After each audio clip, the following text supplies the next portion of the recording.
Welcome to Stuff You Should Know, a production of iHeartRadio.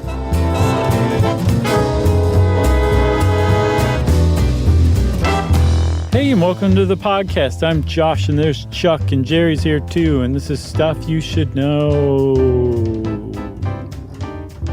Some philosophical waxing is going to happen in this one. I think it's inevitable, Chuck. That's right. And Don Henley songs. Oh, yeah, that's a good one, too. Heart of the Matter. Mm-hmm. You like it? Sure. All right.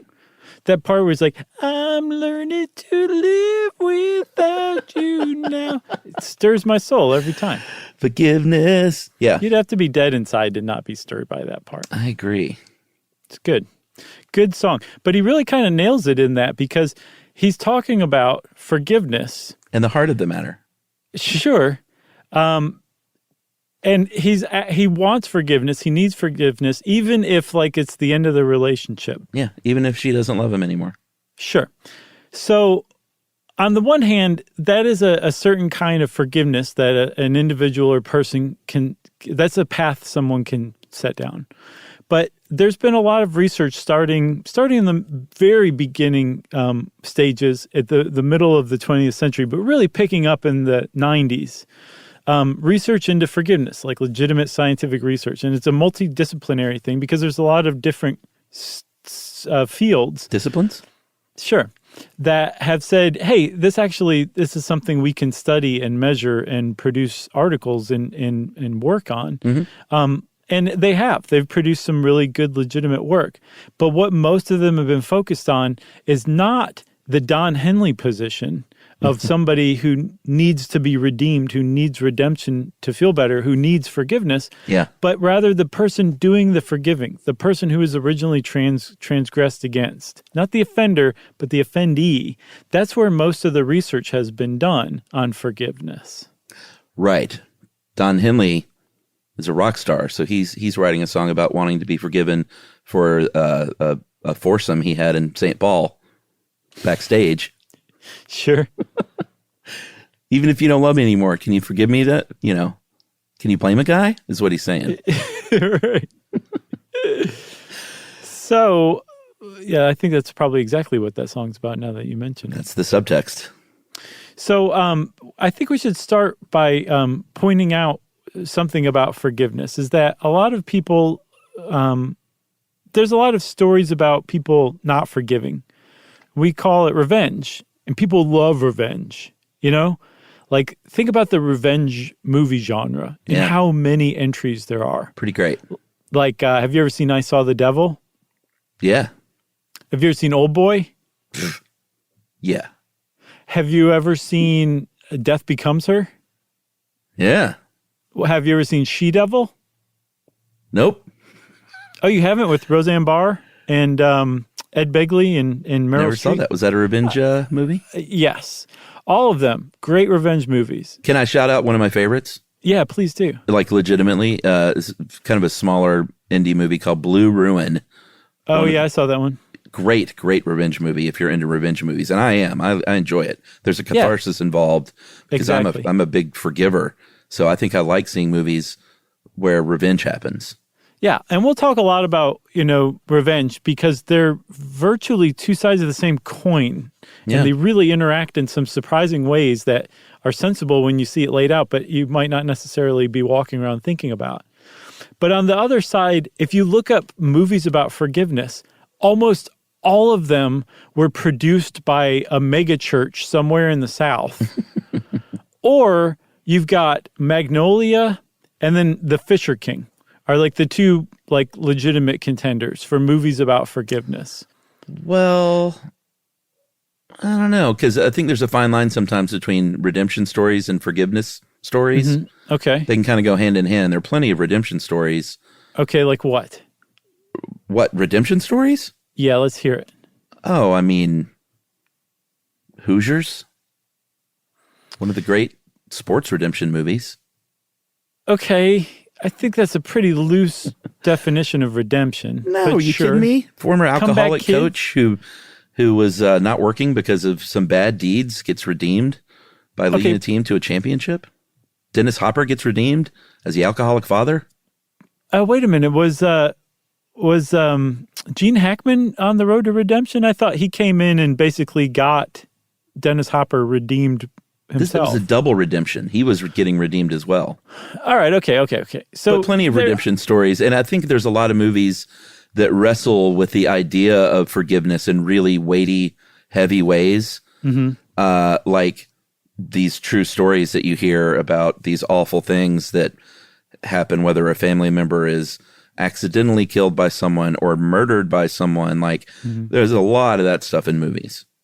Okay, so my thesis was this, and this is strictly me editorializing here, Sure. but I think there's some validity to it, and that is that the reason why it's much easier to name revenge movies is because revenge appeals to our baser instincts. It makes sense. It's universally understood. And like you said, you even consider yourself a big-time forgiver, and yet you enjoy revenge movies. It's cathartic for you. There's something to be delivered by a revenge movie. Yep.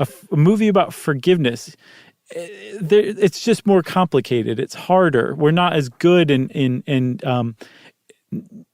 we're not as automatically adept at forgiveness as we may be with revenge. That's why I think there's fewer forgiveness movies. But that's not to say that we're not moved by it, because I think whenever you hear real life stories of forgiveness, they just bowl you over. Oh, yeah. Even when you step back and think about like what the person's actually doing, you're like, yes, legitimately anybody could do what they just did.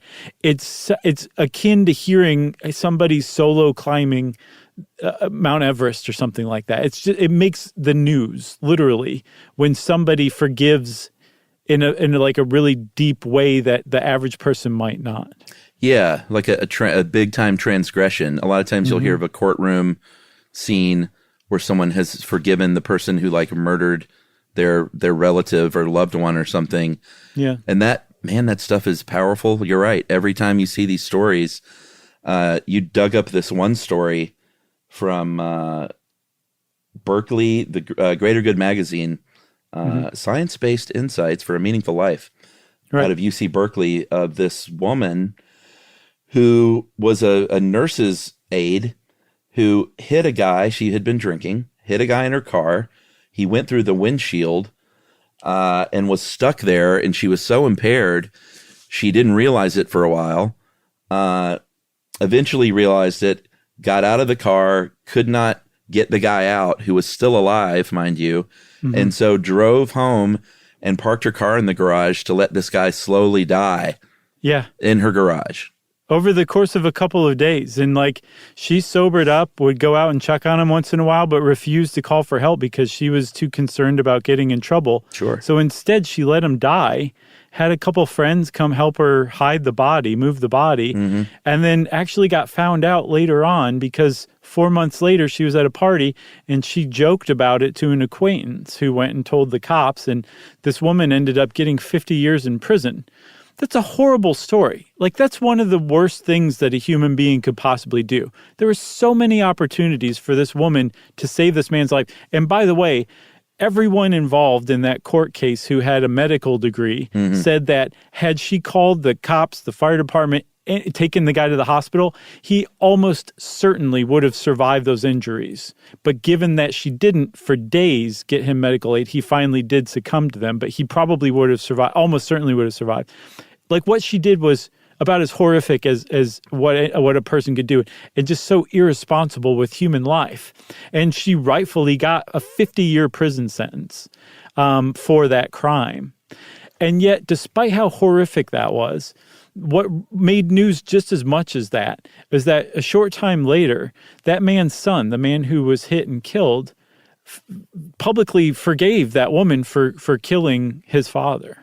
Yes. At the sentencing, said, quote, there's no winners in a case like this. Just as we all lost Greg, you all will be losing your daughter to her family. I still want to extend my forgiveness to Shante Mallard, was her name, and let her know that the Mallard family is in my prayers. And this is the kind of stuff, like you said, that makes the news, where I think it hits everybody because it makes everybody stop for a second and say, could I do that? Yes. Could I reach that point of forgiveness? And that's a big weighty question, because there's all kinds of forgiveness. There's, a couple partners together who get in a fight and someone says they're sorry for doing a certain thing and they're forgiven or not. Mm-hmm. There are situations at work where people are forgiven. There are friends who maybe betray you by like cheating on somebody with someone. I had a situation like that where I had a former friend. I felt like cheated with my barely ex-girlfriend, and I spent quite a few years being upset about that. Yeah. And then forgave him, and it's a powerful thing. So there's like levels, but when you get to this kind of thing where someone caused the death of a loved one and then even laughed about it, like to be able to forgive like that is just that's next level. It is. It is so much so, Chuck, that a group of convicted murderers who were serving sentences in prison heard about this and I guess got in touch with one another and raised funds and got a $10,000 scholarship together. Wow. For Brandon Biggs to go to college. The convicted murderer sent the kid to college because this very generous act of public forgiveness of his own father's murderer. So yeah, it is. It's an astounding thing, and yet everything that, like the research that really, like I said, started to take off in earnest in the 90s, has shown us is that we're all perfectly capable of doing that. The answer is yes. Yes, you can do that. You totally could do that, but that we don't necessarily fully understand how to, and yet there's a lot of evidence also that it's evolutionarily wired into us to do that. Yeah, and we'll get into religiosity of it a bit more in detail later, but all religions talk a lot about forgiveness. There's a pretty famous story in the Bible where Peter said to Jesus, "Lord, how many times shall I forgive my brother or sister who sins against me? Up to 7 times?" And Jesus said, "I tell you, not 7 times, but 70 times 7. And Peter said, "So 490 times?" And Jesus said, "Oh, Peter, always so literal." Yeah.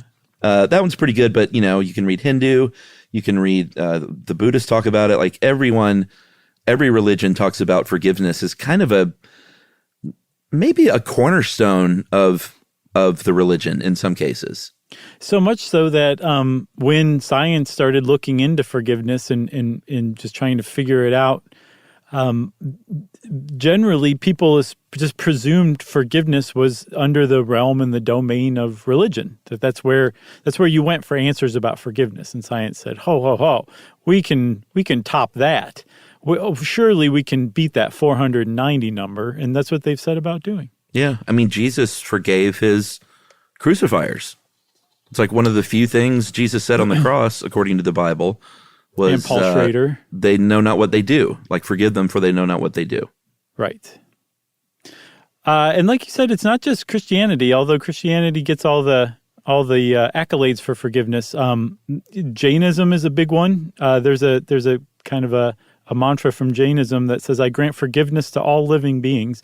May all living beings grant me forgiveness. My friendship is with all living beings. My enmity is totally non-existent." And when you look at that, especially if you're not a Jainist, you're like, wow, how would you ever reach that level? And I think the point is like you never reach that level. It's an ideal, a goal that you try to achieve probably on a daily basis if you're a Jainist, but it's certainly over a lifetime, Yeah, and I'd like to read this again, not to pile on the religious stuff, but the Hindu one really spoke to me. Mm-hmm. This one part in the middle says, "What can a wicked person do unto him or unto one who carries the saber of forgiveness in his hand?" Mm-hmm. And that one really speaks to me in that it's a powerful tool to forgive, and it's for you as the forgiver. Right. I think a lot of times people think can clear the conscience of someone who's done something wrong. I guess that certainly happens, but to me, it's really about it's a powerful weapon you have to regain your own strength as a human. Yes, that seems to be the bulk of what psychology is coming up with as far as studying forgiveness goes. That it's really the person who has been wronged. That's what forgiveness is more about. that's the psychological aspect of it. Like we said, there's it's a multidisciplinary investigation. And so you've got evolutionary biologists who are like, that's really great psychology, but we found a different reason for forgiveness and it doesn't quite fit that mold. And then like the medical field says, no, it's even better than that. You can actually like improve your health by genuinely forgiving somebody. So there's all these different inputs that are coming together to create this really like complex, contextualized picture of what forgiveness is and what it does for us and why we have it. That's right. I think it's a great setup. I agree. You want to take a break? I might just not come back. That feels so good about that. No, we have to finish. We got to complete. All right, we'll be back in a minute to talk about what I think is probably the most interesting part of this is the evolutionary aspect right after this.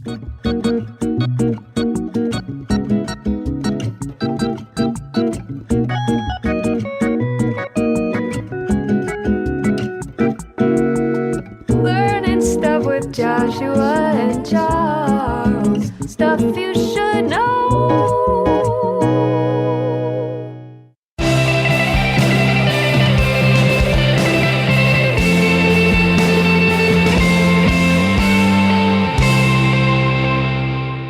So this is Livia, correct?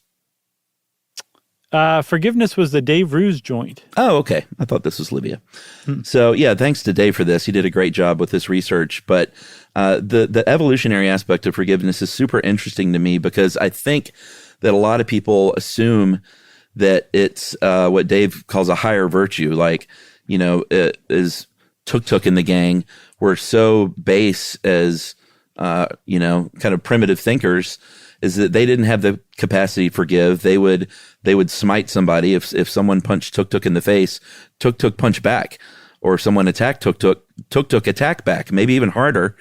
Right. And there is quite a bit of evidence that they're not mutually exclusive, and that fighting back and forgiving both have a big evolutionary advantage. Yeah. So the big evolutionary advantage of revenge is if you live in a social group and somebody takes advantage of you or they hit you or they steal your food or whatever, if you don't do something to right that wrong, you're broadcasting to the rest of the group that you're open for exploitation. Mm-hmm. And that's not good for you. It's also not good for the chances that you're going to pass along your genes. And so under the auspices of natural selection, it makes sense for you to hit that person that steals your food or who hits you. And that's revenge. And revenge forms that function in a social group. It says to everybody, it signals to the rest of the group, you are not to be messed with. This guy tried it and look what happened to him. Nobody else should try that. Go pick on somebody else.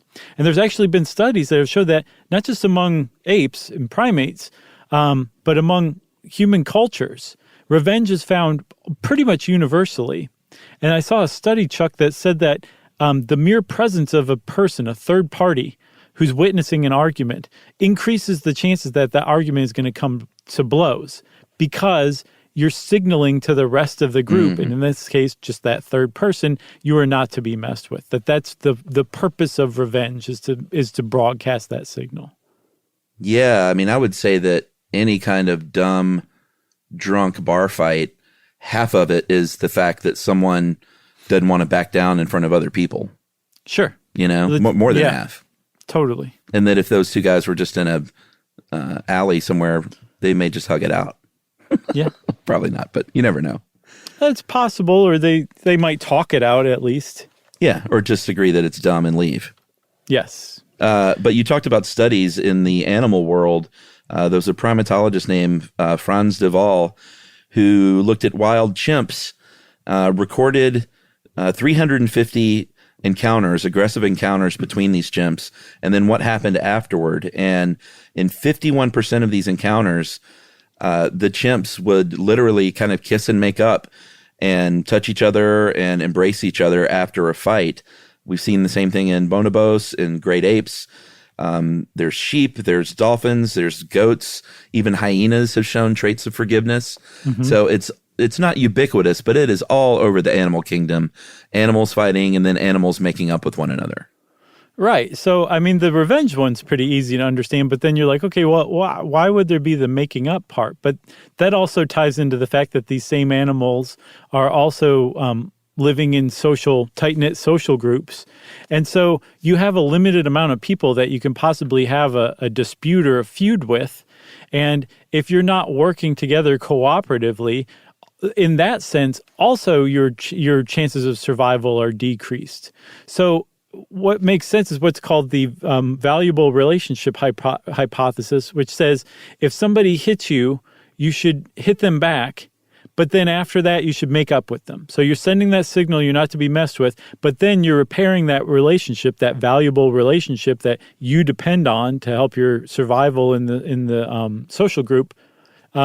You're repairing it, and then you guys can move forward. And that is how revenge and forgiveness are basically two sides of the same coin, or at least work in conjunction with one another to keep the group functioning at its best. Right. And that kind of dovetails with the second part of that thing, which is called negative reciprocity, which is if someone hits tuk-tuk and tuk-tuk goes crazy and just starts wailing on the other person who just slapped him in the face. Yeah. That's not good either, because everyone's going to go, whoa, tuk-tuk, I'm not sure I trust him now. He has definitely burned that bridge forever between him and the other guy. And none of this is very good. So what they found is negative reciprocity. If someone smites you, you smite them back the same amount and then forgive them. Like if someone takes off their glove and slaps you across the face, you don't kick them between the legs and then wail on their face. You slap them back with your glove, and then you talk about forgiving one another, and everyone sees that you can work with people. You can stand your ground, but you can also forgive and work with people, which means you're valuable to the group and you're valuable to have around. Yeah, and so kind of tied into what you were saying earlier about, how there's this idea that, revenge is a base instinct and forgiveness is a higher instinct, rather than realizing that they're both pretty basic instincts for among the animal kingdom.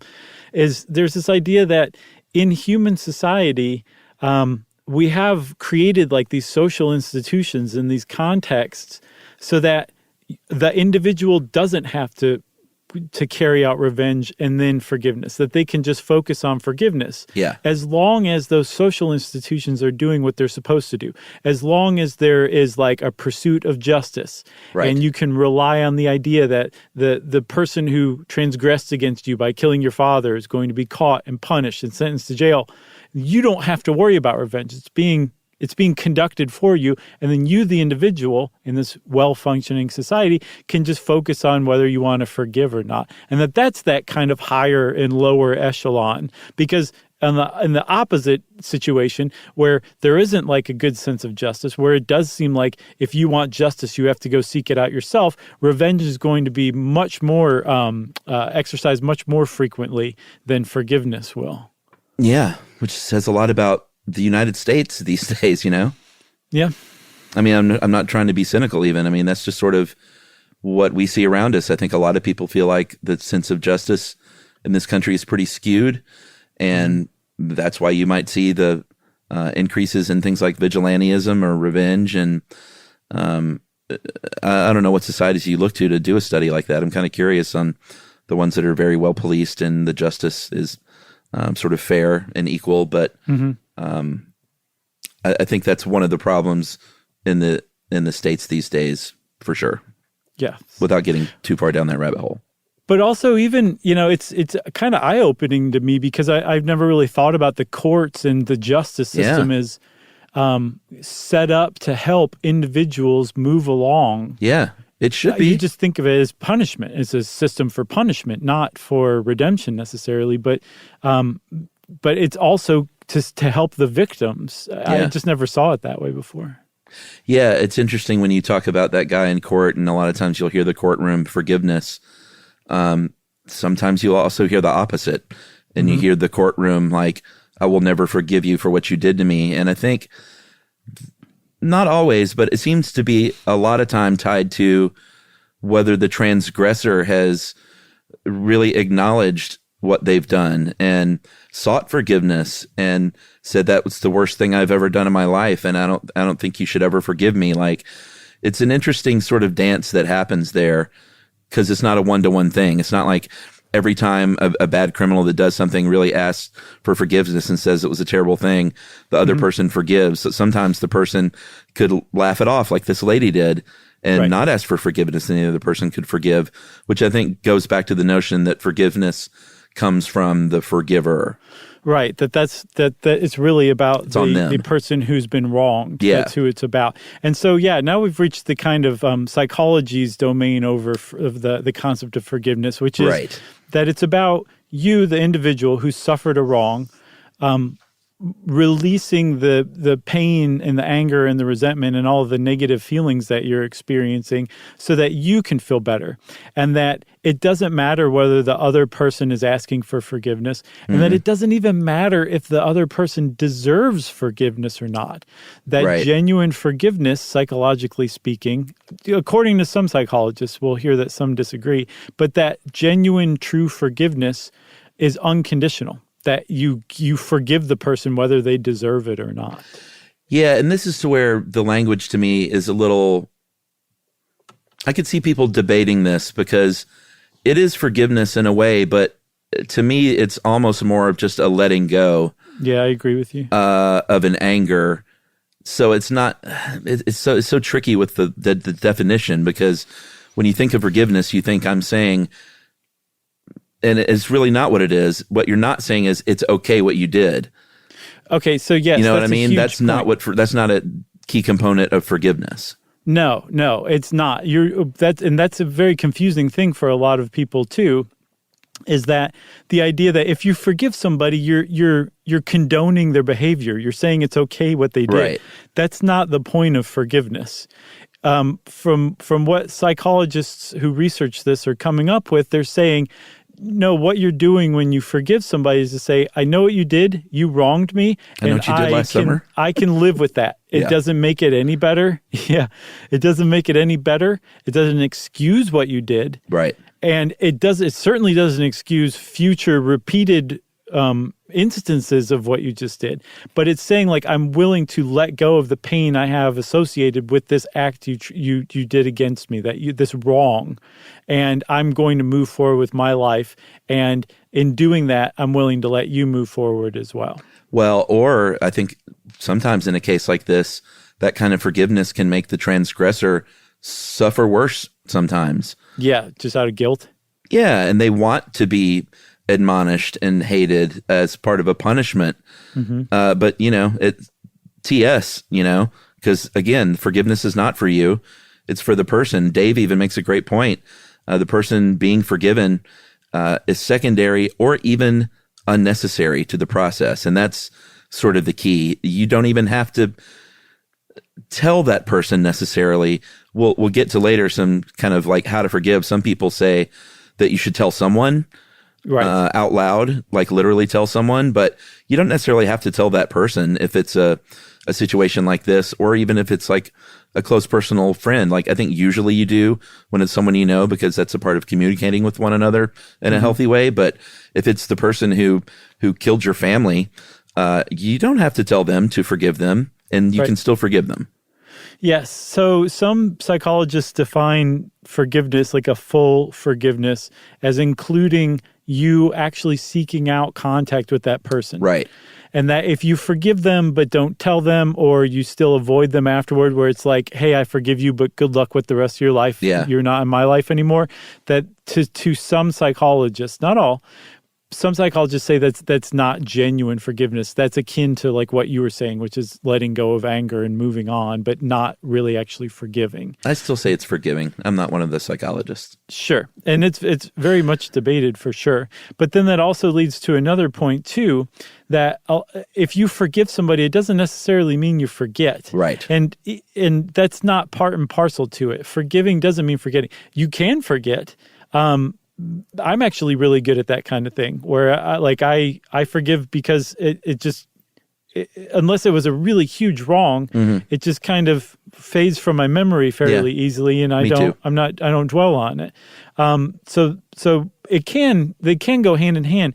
But if you've been deeply wronged by somebody, where you're actually going through the process of forgiving, which we'll talk about, and it's a deliberate step that you're taking toward finding peace with yourself and your life again, then you know very well what that wrong was, and you're not going to forget it. But eventually the aim is that you will have divorced the emotional attachment from that memory of that wrong, to where it becomes akin to like a movie you saw once or a trip you took once. Like it's just a thing that happened in your life, rather than this crisis that is sucking up your attention and emotions.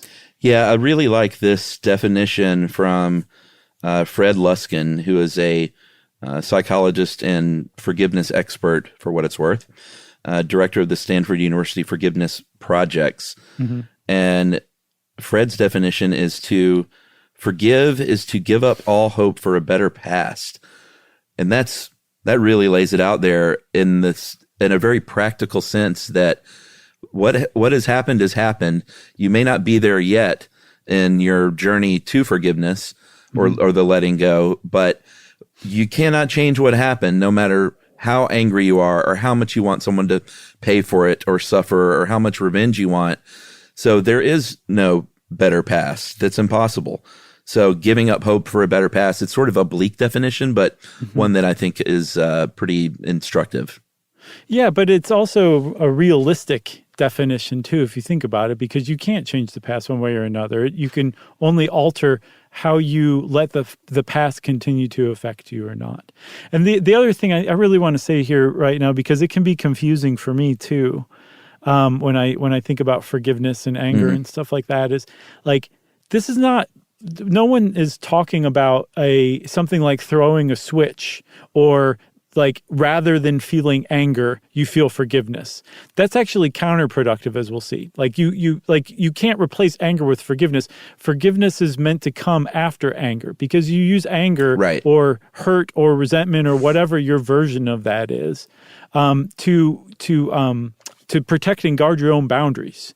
So it's unnatural for you to not have some sort of negative emotion or negative response to being wronged. But you don't want to replace that or try to replace it with forgiveness, because you may accidentally trip up the process, and you're not really legitimately feeling forgiveness. You're basically just setting yourself up to be wronged again. Yeah, my deal personally is Emily always talks about what a forgiving person I am, because I really crave to forgive. I don't know. I was about to say crave forgiveness. I crave forgiving. I guess it sounds funny, but I just all I need is for someone to say they're sorry for something, and then it's done. 9 times out of 10, that's done for me. And as far as forgetting, like, I'm a pretty good forgetter too. I don't know about like literally forgetting something, but I definitely look back on a lot of relationships, especially with like ex-girlfriends that were terrible, and go, oh, what was so bad in that relationship? We were pretty good, right? It's sure. Like, no, we weren't pretty good at all. Right. I just have rose-colored glasses, and I think you and I are both, like, as podcasting partners and family and team, good about when we had little dust-ups, forgiving one another. If the other person like says they're sorry, like, you and I both get over that stuff pretty quickly. Yeah. Which is, it's very key though, you know, like, oh yeah, you can't, forgiveness is like from the heart. If you're hanging on to something, then you're not done with it yet. No, but and that is so important, Chuck. That's important for the individual to remember, that if you are unable to forgive, that means that you're still hanging on to it. That doesn't mean you'll never forgive. And that also doesn't mean you have to hurry up and forgive. It means you're still in the process of reaching the point where you can forgive. It's a deliberate choice from everything I've seen in the research. You are making a deliberate choice to forgive somebody, but it's not throwing a switch. It's part of a process. And during that process, while you're on the road to forgiving the person, you're still going to be kind of angry at them. Maybe not the whole time, but every once in a while it might hit you before you've fully forgiven them, and then you're going to be mad about it all over again. That's okay. That's That's normal. That's natural. You can't really rush it. You can, but it's going to be detrimental. What you want to do is just kind of let it play out and have faith that if you're on the path of forgiveness, you'll ultimately will forgive the person and things will be good again. Yeah, and depending on your life and your childhood, like you probably have an inclination or an instinct to forgive or not based on what you saw, what was modeled. There's both nature and nurture involved, but I think people generally have an instinct of revenge or forgiveness, and to do one or the other that is against that instinct requires great effort, especially in the case of forgiveness, because you may not be inclined to be a forgiver at all. That doesn't mean something's wrong with you. Mm-hmm. That just means that's probably what you saw growing up, or maybe something happened to you when you were young that makes it harder for you. But it's still possible to get there. It just might be tougher. Well, what's neat is another thing that the field of psychology is telling us about forgiveness is that it can be taught. You can learn to forgive, even if you were raised in an unforgiving environment where you never learned how to do that. You can learn how to do it. And I say we kind of jump to those, to how to forgive before we go into physical health, because I feel like we're kind of there right now. Yeah, well, let's take a break. Okay. Let's take our final break. And we'll talk about that when we get back, as well as this one sort of interesting study I'd like to hit real quick, too. Okay.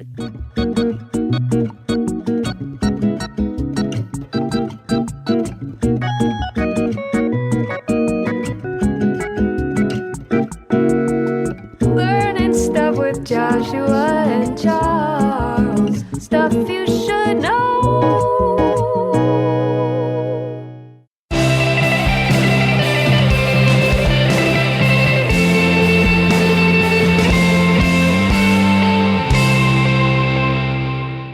All right, so there's this study that Dave dug up that I thought was interesting. I think it's flawed, but interesting. It screams social psychology. They took 46 people. They divided them into two groups. One wrote about a time when they had something, some wrong committed against them, but they forgave. The other wrote about a time when they had something wrong committed against them, but they did not forgive. Mm-hmm. And then they told those people to stand at the bottom of a hill to estimate how steep it was, and also, in a separate part of the study, to jump as high as they could. The unforgiving group guessed that the incline was 5 degrees steeper on average than the forgiving, and the forgivers jumped 7 centimeters higher. So the takeaway here is you literally, it's more difficult for you. You see the world as being more difficult and steeper, and you can't jump as high and you can't accomplish as much if you're holding on to that. All kinds of red flags here to this study, especially when it comes to the jumping part. Yeah. But I thought it was interesting, the guessing the incline of the hill. There may be something to that. Well, yeah, and I mean, it is backed up, Chuck, by the physiological studies of how stress and anger affect you and how releasing those can actually help you. There's a lot of research that shows that you can suffer from chronic stress when you're angry all the time, and that's tied to everything from high blood pressure to diabetes to poor cardiovascular outcomes. Just a whole host of chronic conditions can be traced back to chronic stress, and chronic stress can be traced back to chronic anger.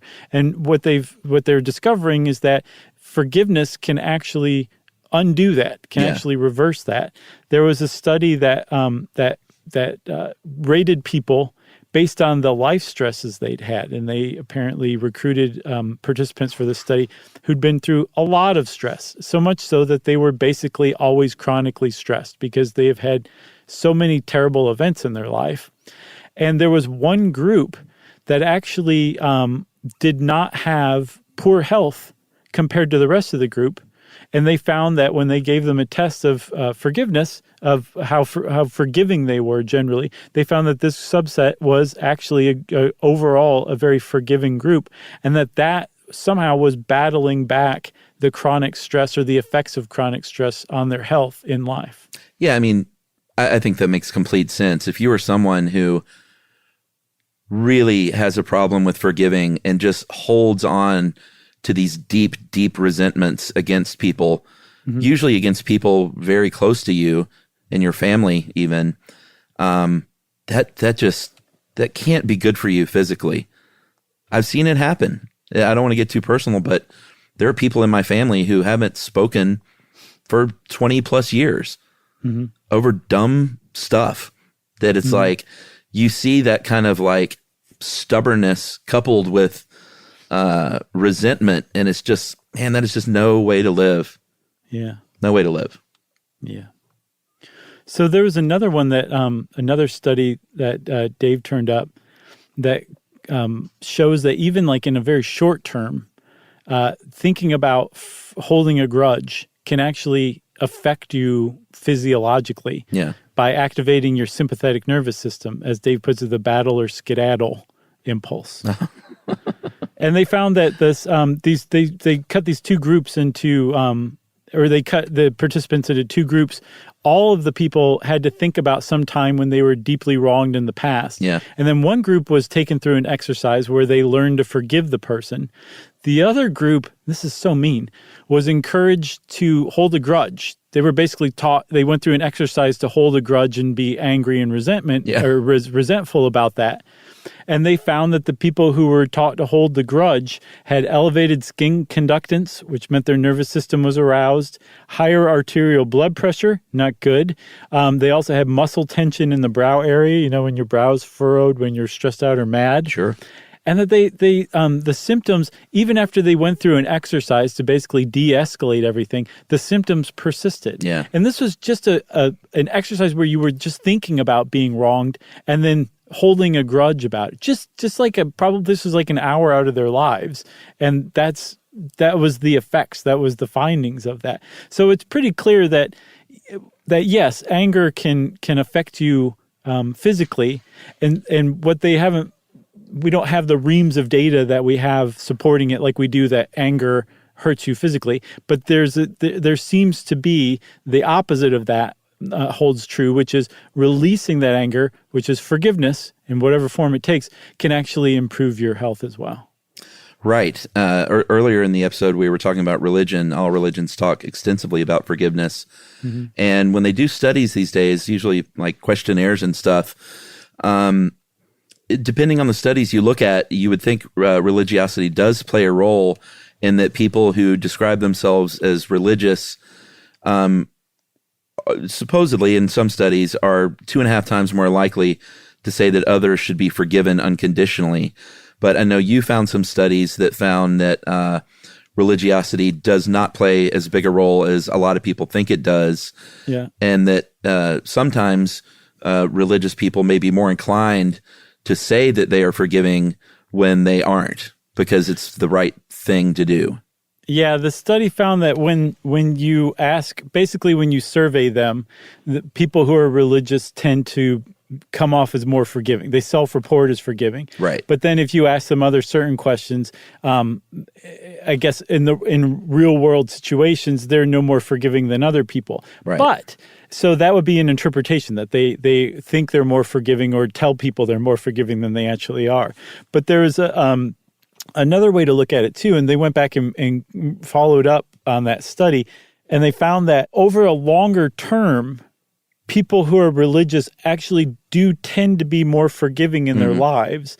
It wasn't like the most set in stone study, but I found it interesting that they had it harder. The religious people in this study had more difficulty in relating grudges that they're carrying around compared to the control group of people who weren't religious.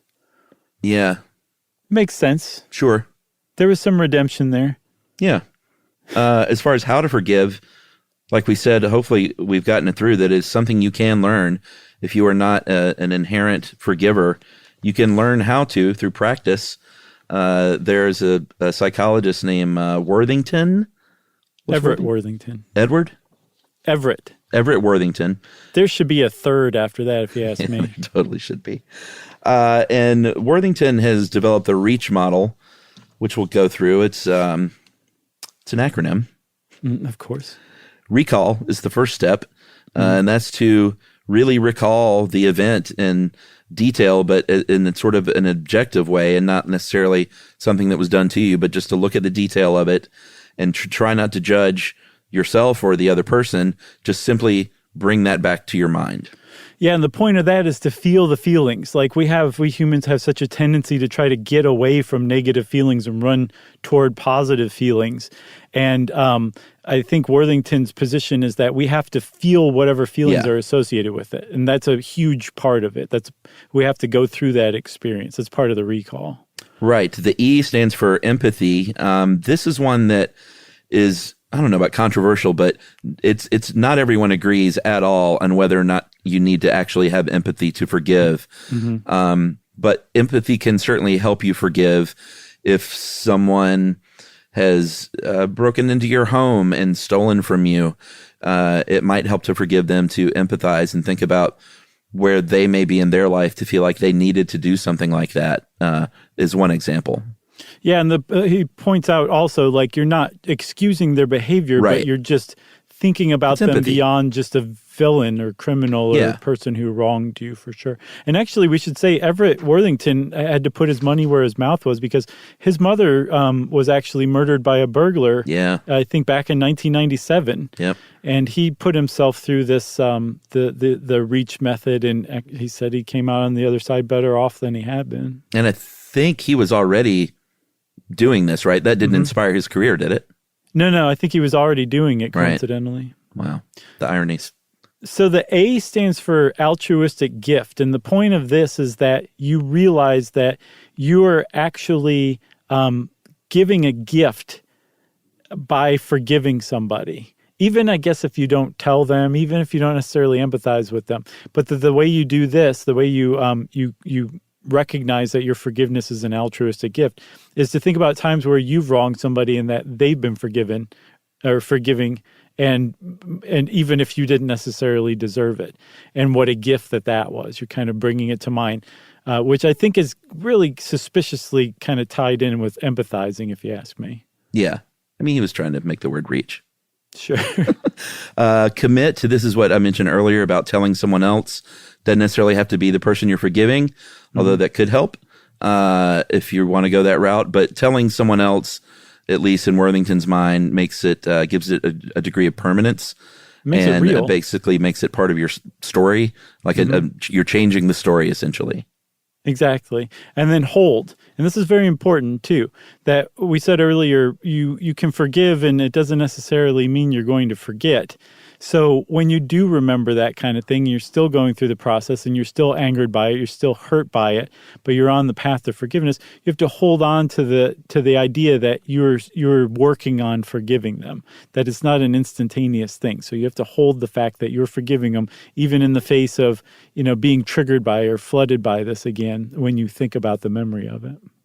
Right. Luskin has a 9-step process, which we're not going to really get into, but step 8 is interesting. Just like REM says, living well is the best revenge, is the sort of the nuts and bolts of number 8. And there's something to be said for that, but I think it also makes it much harder to forgive and move on if you're not able to live well. And that doesn't mean, money and riches and stuff like that. Right. That means just living a full life. But if you're not able to forgive and get past that, I mean, there are plenty of movies of people that have some awful thing from their past that they're just wallowing in all these years later, and that's the central plot of the film, She-Devil. Hoosiers. That's right.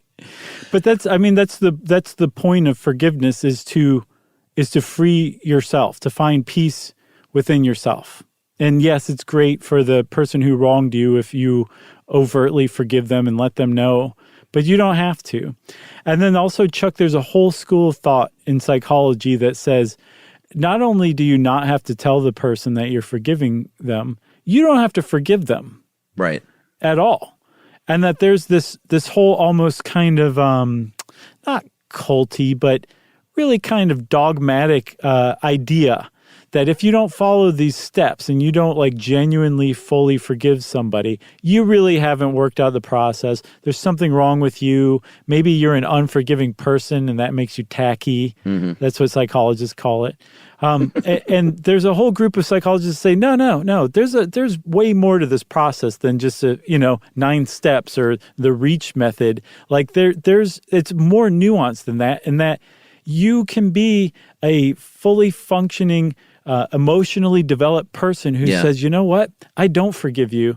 I may never forgive you, but I'm still going on with my life. Right. And if the point of forgiveness is to achieve peace in yourself, if you can achieve peace in yourself and you do it without forgiving somebody because you don't want to forgive them or you don't feel like you should forgive them, then that's okay too. As long as you're getting inner peace, that's the point. Yeah, and there's a school of thought saying that in cases where like it's a harm has been committed to you that could happen again, you may be more likely to have that harm committed to you again if you do forgive too much. Yeah. There is research about spousal abuse that when you are when you're quick to forgive the abuser, then you are victimized more regularly than spouses who aren't as forgiving. And that's based on operant learning. Basically, you're less likely to engage in a behavior that has a negative consequence. So they've done plenty of research on that, and a lot of psychologists say like, yeah, forgiveness is great, but while you shouldn't be bitter, there are a lot of times when you should not forgive somebody, and that's okay. Yeah, there's a whole there's an article from 1999 on Psychology Today called "Must We Forgive?" And it is really interesting. It's fascinating. This psychologist writes about probably half a dozen or more people and their different individual circumstances and the reasons they chose not to forgive. And she kind of pigeonholes them into like three general categories, but because psychologists love doing that.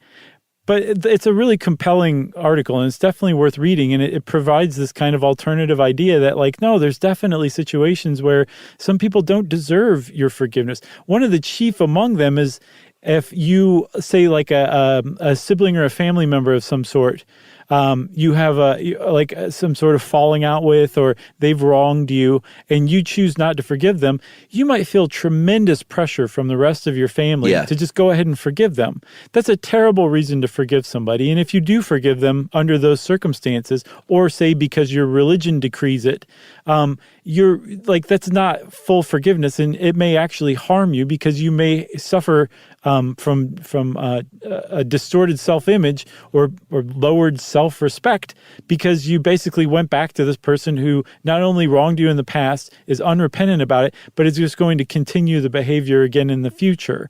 So there's definitely instances where like you probably shouldn't forgive, but that doesn't mean that you should be stuck in resentment and anger and letting that person have power over your life. You might just need to move on without them and without forgiving them, and you can make that work as well.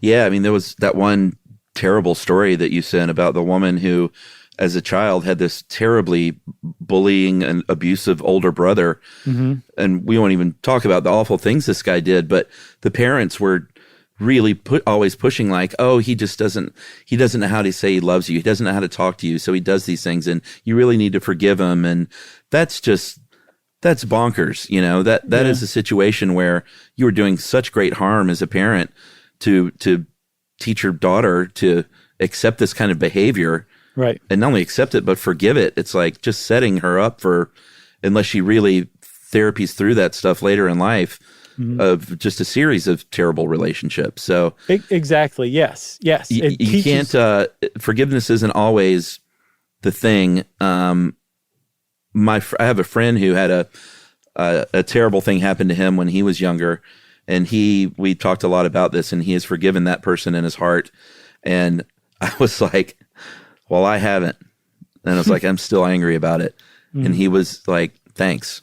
Like, that helps. Like, I'm angry and have not forgiven on his behalf. And I thought he was going to say like, no, man, you need to do the same. And he was like, brother. He was like, thank you, man. Yeah. I appreciate that. Yeah. And I think that's another thing worth pointing out too, is we have this concept of people who forgive others being saintly. Yeah. And it's not necessarily that kind of a thing. It's not necessarily that kind of a process. Sometimes it is just straight up self-preservation. Like that's the way that you're going to get to a point where you can feel peace again in your life. And that doesn't mean you're a saint or you're even feeling saintly or you're conducting yourself in a saintly manner. And that doesn't matter. As long as you're feeling inner peace and your life is no longer in turmoil and this person who wronged you doesn't have power over you any longer, that's the point of forgiveness. Yeah, and that was totally the deal in his case, is that was his only way forward to healing himself. But since this wasn't something that happened to me, I was able to not forgive, right, and remain upset about it, and he was okay with that. Yeah, and still to this day, you won't buy that guy beers. Oh man. So there's one other thing that has started to kind of come out of the shadows that's just getting picked up by psychology as far as forgiveness goes, and it's self-forgiveness. And we don't really have room to talk about that here, but it's worth exploring sometime, maybe in a short stuff. Yeah, that's a big deal. Just a lot of times when I'm beating up on myself, Emily says, you need to be nicer to my friend. Oh, I know. You've told that before. I always just think that's stuff. like one of the sweetest things I've ever heard. What a kind thing to say. It works. You know who needs to hear that? Don Henley. You got anything else on forgiveness, Charles? I got nothing else. This is a good, weighty, philosophical discussion. I like these. Yeah, agreed. Thanks a lot to Dave Roos for helping us out with this one. And if you want to know more about forgiveness, you should seriously go out and do some reading, especially if you have something to forgive. It's not something you necessarily can understand just instinctively. It helps to see what the experts say. So maybe go explore that and free yourself. Since I said free yourself, that of course means it's time for listener mail. I'm going to call this dental art. Hey guys, been a listener for a while. We've nearly finished with the sandwiching method before I knew it was even cool. We were talking a few shows. You were talking a few shows back before the holidays about putting a kidney stone in Chuck's replacement tooth. This would be unusual, but people actually get custom inlays and artwork made for their crowns. Inlays are generally gold or gemstone with a custom artwork, and it's referred to as a tooth tattoo, which is hand-painted onto the crown before it gets a final coat of glaze. The most common request here in the Chicagoland area are sports logos. Oh, no. Like a little Chicago Cubs logo on your tooth. No. But I've seen names, company logos, even a tiny version of Starry Night on a tooth. While a lot of modern crown and bridge manufacturing has gone digital, highly leveraging CAM, CAD, and 3D printing for most restorations, tooth tattoos are a unique manifestation of the relatively unknown artistry of a subset of dental technicians. Wow. While I recognize that dentistry as a whole is widely disliked and a pain to endure, I appreciate that you guys probably unknowingly help to destigmatize restorative dental work by openly talking about your dealings with it. Tooth wear and decay is part of the human condition. No need for shame. After all, it will keep me and my cadre employed and happily listening to stuff you should know. Many regards. That is from Eric Crowley, or Crowley, probably Crowley. I'm going with Crowley. In Park Ridge, Illinois. Very nice. Thanks a lot, Eric. That's awesome. Can you imagine seeing Starry Night on a tooth? I got to look that up. Be wonderful. I'd have the scream. Oh, that's a good one. And then you could scream whenever you reveal it, too. Yeah, just freak people out. And speaking of sports teams, Chuck, I feel like we should congratulate our Georgia Bulldogs for winning the national championship. Yes. Never thought I would see the day. What a great, great game. Just unbelievable feeling. 2 championships in 3 months for this long-suffering Atlanta/Georgia fan. I know. It's amazing. What a great I don't even year know how to for reconcile these feelings that I'm having lately. They'll be robbed from you next year. Don't worry. It'll go back to normal. But that is pretty great to go out on a high like Probably that. so. It was great. Go Dogs. Go Dogs indeed. And if you want to get in touch with Chuck and I and Jerry or Frank the Chair or Harry Dog even, we can probably pass along emails you send. You can wrap your emails up, spank them on the bottom, and send them off to stuffpodcast@iheartradio.com. Stuff You Should Know is a production of iHeartRadio. For more podcasts from iHeartRadio, visit the iHeartRadio app, Apple Podcasts, or wherever you listen to your favorite shows.